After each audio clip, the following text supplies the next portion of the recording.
Hello friends, स्वागत है आपके अपने YouTube channel Vimlesh coaching classes में। दोस्तों आज हम बात करेंगे सीटेट एग्ज़ाम 2013 के बारे में। दोस्तों जैसा कि आप लोग देख पा रहे होंगे कि सीटेट 2013 का एग्ज़ाम आपका जो है 28/7/2013 को हुआ था। उसके दोस्तों हम बाल विकास के 30 प्रश्नों को देखेंगे। यह प्रीवियस ईयर दोस्तों इसलिए भी महत्वपूर्ण हो जाता है क्योंकि इससे प्रत्येक वर्ष 2 से 3 प्रश्न आपसे एग्जाम में पूछे ही जाते हैं। तो इस बार के भी एग्जाम में दोस्तों जो कि आपका 20 अगस्त को होने वाला है, 2-3 प्रश्न आने की पॉसिबिलिटी दोस्तों तय है। 2-3 प्रश्न तो आपको देखने को मिल ही जाएगा। तक विमलेस कोचिंग क्लासेस चैनल को आप लोग सब्सक्राइब नहीं किए हैं तो चैनल को सब्सक्राइब कर लीजिए और हाँ बेल आइकन को भी प्रेस कर लीजिए ताकि आप तक क्लास का नोटिफिकेशन पहुंचता रहे। तो दोस्तों आइए देखते हैं बाल विकास मीन्स सीडीपी के 30 प्रश्न जो कि सीटेट 2013 के एग्जाम में पूछे गए थे। तो दोस्तों ये प्रश्न पत्र मीन्स प्रीवियस ईयर इसलिए भी महत्वपूर्ण हो जाता है क्योंकि इससे प्रत्येक साल 2 से 3 प्रश्न एग्जाम में पूछे जाते हैं। तो जो एग्जाम दोस्तों आपका 20 अगस्त को होने वाला है, इसमें भी आपको 2-3 प्रश्न दोस्तों आना तय है। तो इसलिए इस पेपर को दोस्तों आप अच्छे से तैयार करके जाइएगा। आइए देखते हैं दोस्तों पहले प्रश्न से। फर्स्ट प्रश्न हमारा है यहाँ पे बाल विकास का पहला प्रश्न है।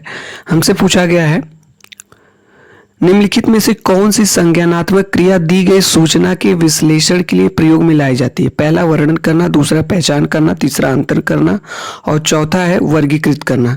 तो आप लोग बताइए कौन सा ऑप्शन सही हो जाएगा। कह रहे हैं कि कौन सी संज्ञानात्मक क्रिया दी गई सूचना के विश्लेषण के लिए प्रयोग में लाई जाती है। तो हो जाएगा दोस्तों तीसरा ऑप्शन अंतर करना। अगला क्वेश्चन है, नेक्स्ट क्वेश्चन हमसे पूछा गया है, बहुत ही अच्छा क्वेश्चन है, लैंग्वेज बेस्ड भाषा आधारित प्रश्न है। राजेश अति लोलुप पाठक है।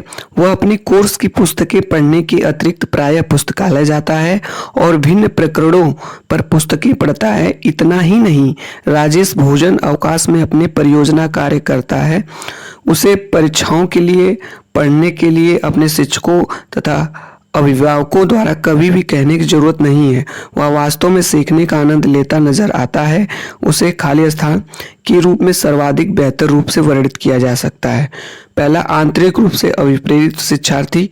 तो दोस्तों यही वाला ऑप्शन सही हो जाएगा क्योंकि वो आंतरिक रूप से मोटिवेटेड है, इसलिए वह अपने काम को स्वयं कर रहा है। दोस्तों शिक्षक को कहने की जरूरत नहीं पड़ रही है। तीसरा प्रश्न पूछा गया है, थर्ड, भाषा विकास में सहयोग करने का कौन सा तरीका गलत है। पहला बच्चे को बिना टोके प्रकरण पर बात करना, दूसरा उसकी अपनी भाषा के प्रयोग को अमान्य करना और तीसरा उसके प्रयोगों का समर्थन करना, चौथा भाषा के प्रयोग के अवसर उपलब्ध कराना। तो आप लोग जल्दी से बताइएगा कौन सा ऑप्शन सही हो जाएगा। तो ऑप्शन नंबर सेकंड सही हो जाएगा, उसकी अपनी भाषा के प्रयोग को अमान्य करना। नेक्स्ट क्वेश्चन पे चलते हैं। अगला क्वेश्चन हमसे पूछा गया है, क्वेश्चन नंबर 4, कि मानव बुद्धि एवं विकास की समझ शिक्षक को खाली स्थान के योग्य बनाती है। कह रहे हैं कि मानव बुद्धि एवं विकास की समझ शिक्षक को खाली स्थान के योग्य बनाती है। पहला निष्पक्ष रूप से अपने शिक्षण अभ्यास में, दूसरा शिक्षण के समय शिक्षार्थियों के सहयोग पर नियंत्रण बनाए रखने में, तीसरा विविध शिक्षार्थियों के शिक्षण के बारे में स्पष्टता। तो यही ऑप्शन दोस्तों सही हो जाएगा, ऑप्शन नंबर 3 हो जाएगा। नेक्स्ट क्वेश्चन पे चलते हैं। अगला क्वेश्चन हमसे पूछा गया है, क्वेश्चन नंबर 5, हमसे पूछा गया है कि निम्नलिखित में से कौन सा सत्य है। पहला शिक्षक द्वारा प्रश्न पूछना संज्ञानात्मक विकास में बाधक है। दूसरा विकास और सीखना समाज सांस्कृतिक संदर्भों से अप्रभावित रहते हैं। तीसरा है शिक्षार्थी एक निश्चित तरीके से सीखते हैं और चौथा है खेलना संज्ञान और सामाजिक दक्षता के लिए सार्थक है। तो दोस्तों चौथा ऑप्शन सही हो जाएगा, 5 का मीन्स 5वें का चौथा सही हो जाएगा।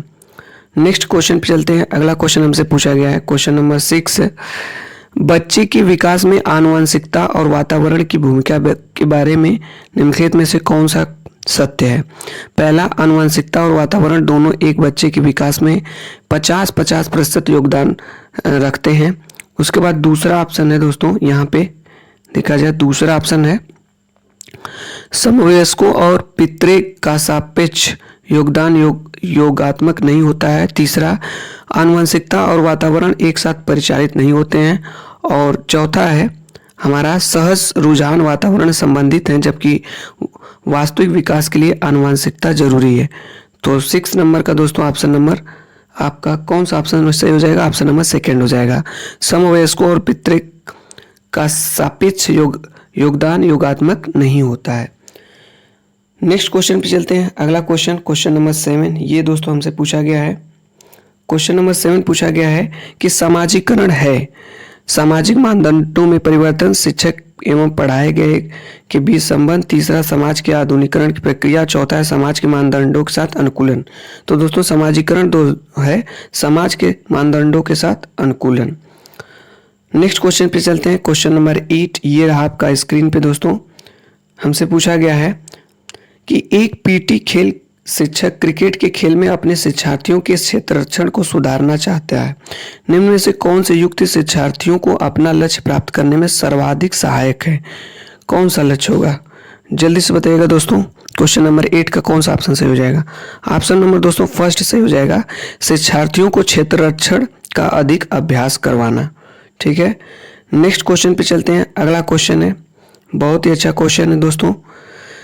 एक शिक्षिका अपने शिक्षार्थियों की इस रूप में मदद करना चाहती है कि वे एक स्थिति के अनेक दृष्टिकोणों की सराहना कर सके। वह विभिन्न समूहों में वह एक स्थिति पर वाद विवाद करने के अनेक अवसर उपलब्ध कराती है। वाइगोस्की के परिप्रेक्ष्य के अनुसार उसके शिक्षार्थी विभिन्न दृष्टिकोणों को खाली स्थान करेंगे और अपने तरीके से उस स्थिति के अनेक परिप्रेक्ष्य विकसित करेंगे। तो दोस्तों ये इसका जो ऑप्शन पहला है तर्कसंगत, दूसरा आत्मसात, तीसरा निर्माण और चौथा है संक्रियाकरण। तो दोस्तों आप सक्रियकरण है तो ऑप्शन नंबर दूसरा करेक्ट हो जाएगा, आत्मसात। ठीक है, अगला क्वेश्चन है, अच्छा क्वेश्चन है और इस टाइप का क्वेश्चन जो दोस्तों एग्जाम में पूछा जाता है, हो सकता है पॉसिबिलिटी इस बार भी पूछ लिया जाए। पूछा है सीता ने हाथ से दाल और चावल खाना सीख लिया है। जब उसे दाल और चावल दिए जाते हैं तो वह दाल चावल मिलाकर खाने लगती है। उसने चीज़ों को करने के लिए अपनी स्कीमा में दाल और चावल खाने को खाली स्थान कर लिया है। कौन सा ऑप्शन सही हो जाएगा? तो इसके लिए दोस्तों ऑप्शन नंबर थर्ड करेक्ट हो जाएगा, अनुकूलित कर लिया है। ठीक है, क्वेश्चन नंबर 11 पूछा गया था, खाली स्थान के अतिरिक्त बुद्धि के निम्नलिखित पक्षों को स्टेनबर्ग के त्रितंत्र सिद्धांत में संबोधित किया गया है। पूछा गया है स्टेनबर्ग के त्रितंत्र सिद्धांत में किसको संबोधित किया गया है? पहला संदर्भगत, दूसरा अवभूत, तीसरा सामाजिक और चौथा है अनुभविक। तो ऑप्शन नंबर थर्ड करेक्ट हो जाएगा, सामाजिक। 12 नंबर का क्वेश्चन हमसे पूछा गया था, हावर्ड गार्डनर का बुद्धि का सिद्धांत खाली स्थान पर बल देता है। किस पर बल देता है? पहला शिक्षार्थियों में अनुबंधित कौशलों पर, दूसरा सामान्य बुद्धि पर, तीसरा विद्यालय में आवश्यक समान योग्यताओं पर, चौथा है प्रत्येक व्यक्ति की विलक्षण योग्यताओं पर। तो दोस्तों इसका ऑप्शन हो जाएगा 4, प्रत्येक व्यक्ति की विलक्षण योग्यताओं पर। अगला क्वेश्चन बहुत ही महत्वपूर्ण क्वेश्चन है। इस टाइप के क्वेश्चन कई बार एग्जाम में पूछे गए हैं, तो इस क्वेश्चन को भी दोस्तों देखिएगा जरूर। थ फ च ध्वनियां हैं, ये किस प्रकार की ध्वनियां? स्वनिम, रूपीम, लेखिम या सामदीम? तो दोस्तों ये एक स्वनिम कहलाती हैं, जैसे थ फ च ये स्वनिम है। ठीक है, स्वनिम ध्वनियां। क्वेश्चन नंबर इसके बाद 14 पूछा गया है, 14 नंबर का क्वेश्चन है, कक्षा में जेंडर रूढ़िवादिता से बचने के लिए एक शिक्षक को। तो दोस्तों देखिए जेंडर से भी एक क्वेश्चन पूछना तय है। एक या दो क्वेश्चन हर बार प्रत्येक वर्ष सेटेट के एग्जाम में पूछे जाते हैं, तो इस चैप्टर को भी अच्छे से पढ़ के जाइएगा। पहला है लड़कों को जोखिम उठाने और निर्भीक बनने के लिए प्रोत्साहित करना चाहिए। लड़के लड़कियों को एक साथ अपारंपरिक भूमिकाओं में रखना चाहिए। तीसरा, अच्छी लड़की अच्छा लड़के कहकर शिक्षार्थियों के अच्छे कार्य की सराहना करनी चाहिए। और चौथा है कुश्ती में भाग लेने के लिए लड़कियों को निरुत्साहित करना चाहिए। तो दोस्तों जो पॉजिटिव आंसर होगा वही होगा, तो इसलिए ऑप्शन नंबर सेकंड करेक्ट हो जाएगा आपका। यहाँ पे देखिए दिया गया है लड़के लड़कियों को एक साथ अपारंपरिक भूमिकाओं में रखना चाहिए।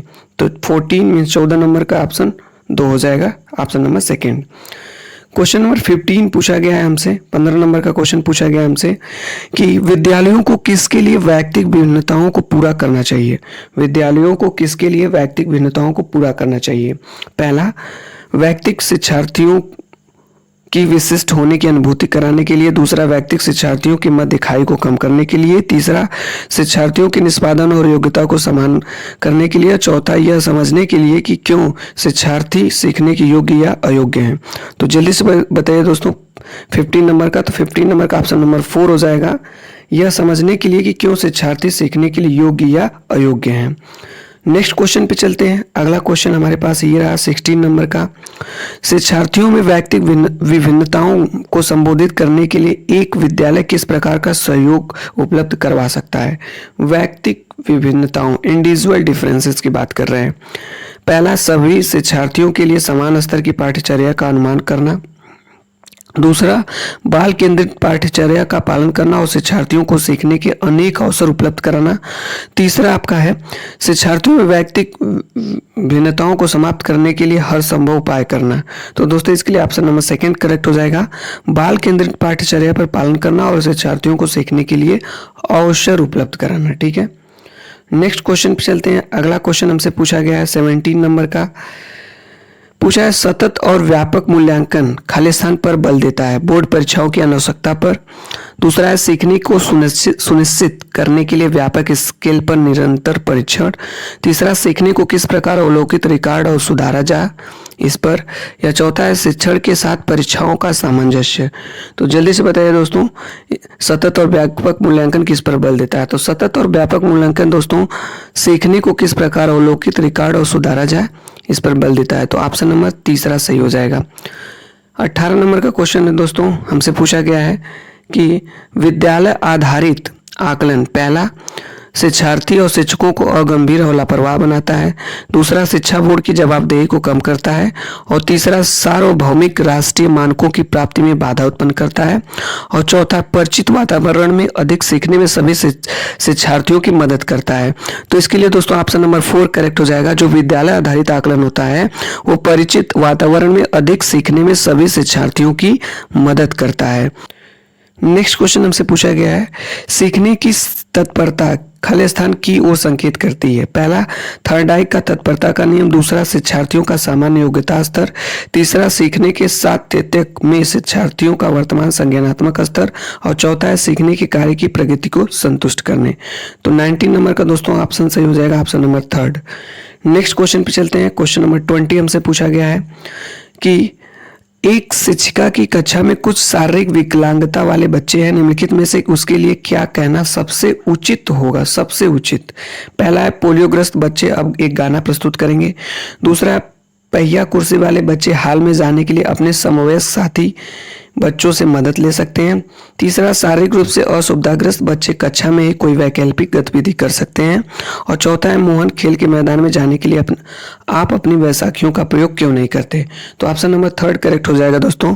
एक शिक्षिका कक्षा में कुछ शारीरिक विकलांगता वाले बच्चे हैं, तो दोस्तों इसके लिए ऑप्शन नंबर 3 करेक्ट होगा। शारीरिक रूप से असुविधाग्रस्त बच्चे कक्षा में कोई वैकल्पिक गतिविधि कर सकते हैं। ठीक है, चलते हैं क्वेश्चन नंबर 21 पे। ये दोस्तों क्वेश्चन नंबर 21 हमसे पूछा गया है खाली स्थान के अतिरिक्त निम्नलिखित सभी के कारण अधिगम अक्षमता उत्पन्न हो सकती है।